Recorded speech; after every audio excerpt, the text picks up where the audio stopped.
Okay, so it's time for another video. This is the first of a series of videos that I'm going to be making regarding the Mandela Effect. It is a rather large subject, so I thought we could perhaps start in the beginning. I am going to attempt to explain the Mandela Effect, so wish me luck. So now we know the Mandela Effect does actually exist. The people that are Mandela affected will know this. And there are many questions to address, such as how, who, but most importantly, why. So we will address how they are doing it first. The trick here is not all Mandela effects are really Mandela effects. This makes it necessary to first divide them into different categories, which I will do now. First category being definite visible changes in product logos, world maps, colors of characters, etc. Famous lines within movies or famous verses within songs, and movie titles along with book titles, of course. I would define this as pre-recorded material and static imagery. The effects presented on this slide are the ones that have a personal meaning for me. The second category would be some Mandela effects are truly misremembered and can be attributed to faulty memory. I won't provide any examples in this category as not to offend anybody. The third category would be others are purposefully misremembered in order to boost and popularize the effect. Again, no examples for this category.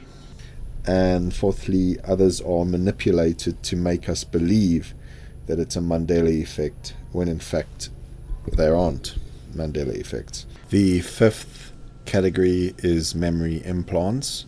And lastly, the sixth category would include genetic modification. Both category 5 and 6 are topics for another day. So we'll start off with how they change visible imagery and pre-recorded material, all of which fall into the first category. I tend to go with the shortest answer is usually the best, using Occam's razor principle. Even though it might not make sense, as there is such a disconnect between the technology we know and the technology they possess that we don't know about. And yes, I have deduced that this effect is actually created through a technological means. The slide presented is meant to reflect that gap. I will give you a few seconds to digest that. The same way that we can edit images and video and audio on a tablet or a smartphone or a PC, I believe they possess the technology to edit reality itself, as I will explain shortly. Before we go on, let's first discuss what material can be Mandela affected and what material they are not willing to Mandela affect for good reason. Non-Mandela affected material is nondescript, non-definite design, non-identical worldwide distribution, including everyday materials such as toasters, buckets, razors, chairs, tables, plates, fruits and vegetables, pens, cars, etc. The reason why these objects are not Mandela affected is because they come in all shapes and sizes and they are not affiliated with a specific predetermined pattern. Mandela affected material, however, does have a predetermined pattern affiliated with each. The reason for this is that they are static images and pre-recorded audio made up of a particular frequency, perhaps. So when the brain processes that particular image, that image is known and viewed in a particular way. Or in the case of a recording, it is heard in a particular way, because our brain processes that image or that recording in a particular way. The fact that they are all pre-recorded is what they have in common. No matter who is observing it, the material is always unique, definite, and identical, and instantly recognizable, whereas the non-affected material isn't. Logos and pre-recorded material must be easier to manipulate, as we will discover after this short example. Right, so let's make our first example. In order to understand this theory more clearly, we will take our first example from material that is currently non-Mandela affected. I will use a general color in our first example. I'm going to put a color now on the screen, and I will ask, what color do you see? I will then put a number on the screen, and I will ask, what number do you see? Now, if you answered orange to the first question, you would be correct, but why are we all seeing orange? I believe the reason why we see orange is because orange is made out of a particular frequency, and the brain processes that frequency in a very particular way, and consequently we will identify that as orange. I would classify that as natural brain processing. Now, if something were to interfere with that brain processing, and our brains were now told that this color is no longer orange, but what we are actually seeing is yellow, we would then see yellow. The same can be said regarding the number 3 that we looked at earlier on. Our brain decodes things in a similar fashion. It has to.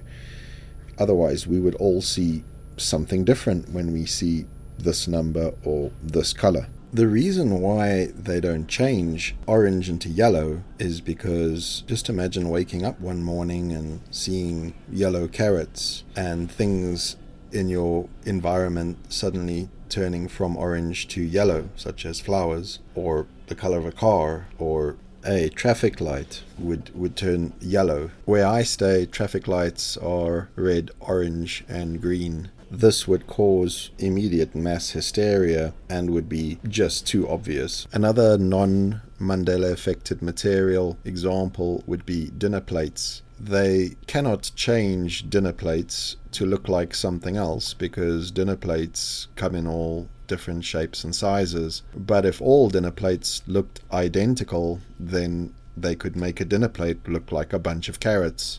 But they don't, because dinner plates are different all over the world. Yet another example would be the color of the sky. Imagine waking up one morning and seeing the sky colored pink. Yes, they could do that, but again, it would cause mass hysteria and again be way too obvious. Now let's use the real Mandela Effect example of the Ford logo. Since the Ford logo is a static image made out of a particular frequency, that particular frequency pattern has been altered in such a way that we see the logo differently. That particular image has been replaced with another, but only in our brain. In other words, they have somehow hacked the way our brain processes frequencies. This will explain how the curly within the F changed overnight. The way our brain processed this before they made the change, processed it without the curly 6. After the change, which would be immediate in this theory, it would immediately reflect that curly that we did not see before. In other words, that curly exists only because our brains manifest that curly, where in the past our brains did not manifest that curly. To add to this, it would also explain why we remember it not having that curly 6, because prior to the change, that is the way we used to see it. So after the change, we would then see it in a different way. and our memory of the original would remain intact.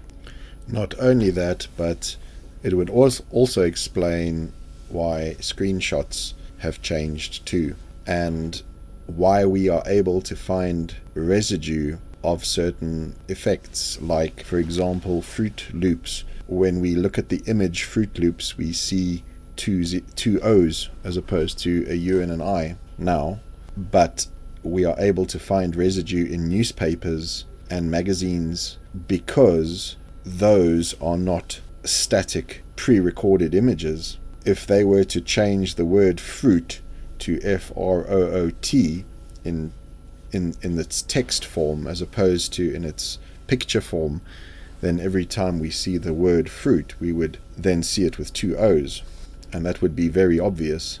Hence, they make subtle changes for us to pick up and question ourselves and question our memories. This will explain how Bragg's vinegar changed to Bragg overnight. The S was never there. The only reason why the S was there in the first place was because our brain processed the image that we saw with having an S in it. I believe they have somehow hacked into that brain processing procedure that our brain performs with the help of technology, and have changed the way certain pre-recorded imagery and pre-recorded audio, such as life is like a box of chocolates, deliberately, of course. Yet another example of this is displayed in the slide, this time using JC Penney logo versus JC Penney text found in an old Mad magazine. Some more examples of residue are displayed on the slide, and I will give you a few seconds to view that.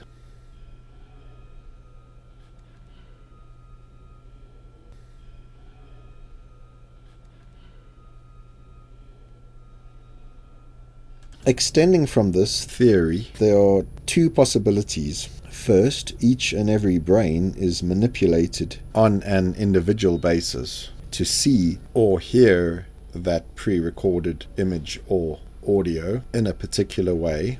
That's the first possibility. The second possibility is that a field of consciousness is altered that we are all connected to, that allow us to see things as they are. In other words, there is a field that all our brains are pulling that information from, similar to a source database, to make us all recognize the same information. So 3 will always look like 3. Orange will always look like orange.